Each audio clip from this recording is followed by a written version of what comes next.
Mais Kepler, lui aussi, eut la prudence de rester discret quant à ses découvertes.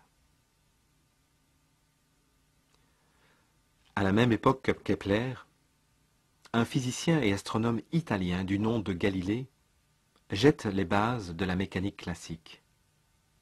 Dans le même mouvement, il plonge corps et âme dans la défense opiniâtre des travaux de Copernic et de Kepler. C'est cette attitude qui lui fut fatale.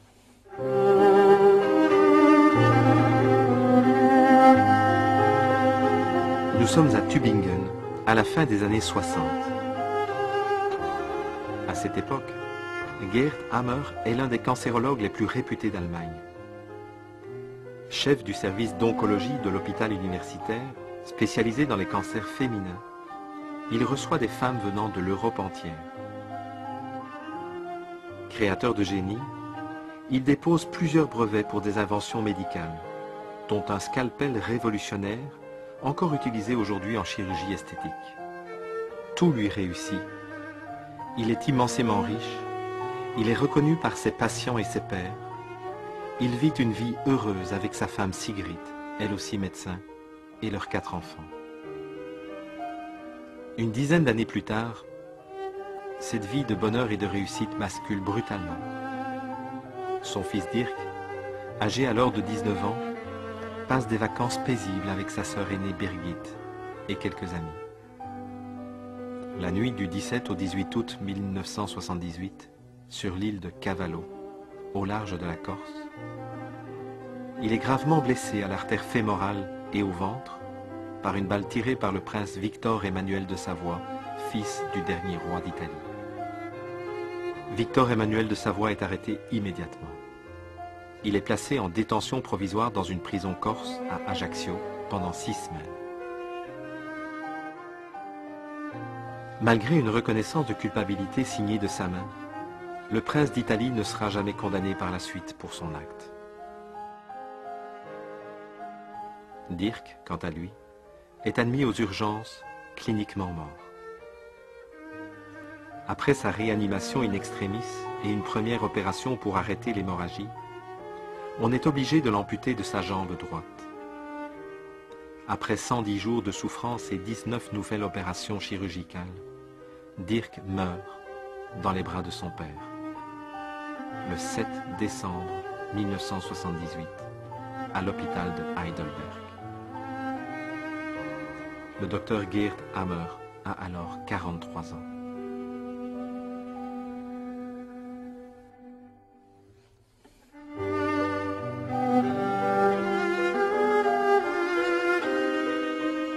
Il décrira ce jour comme le plus sombre de sa vie.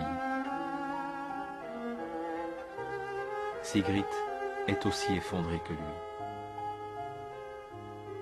Ils viennent de perdre ce qu'ils avaient de plus précieux, la chair de leur chair.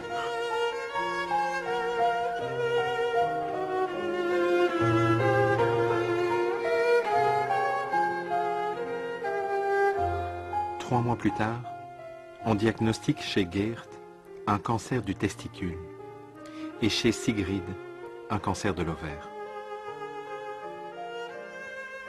Après 2 opérations chirurgicales menées rapidement, Gerd reprend le travail.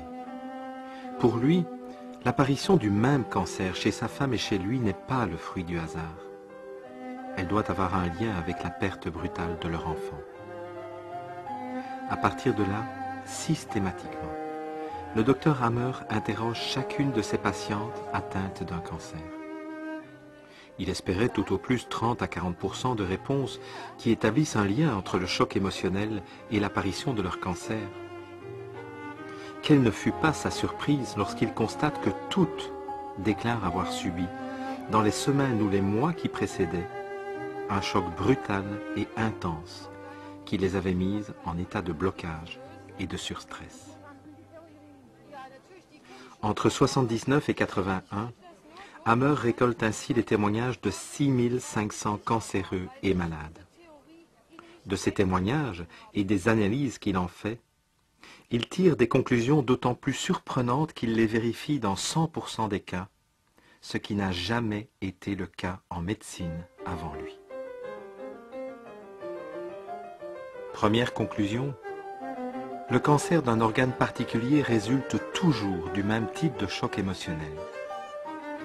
Un même organe est donc toujours relié au même ressenti émotionnel, ce qui lui permet d'établir une cartographie précise de chaque cancer en rapport avec les chocs ressentis.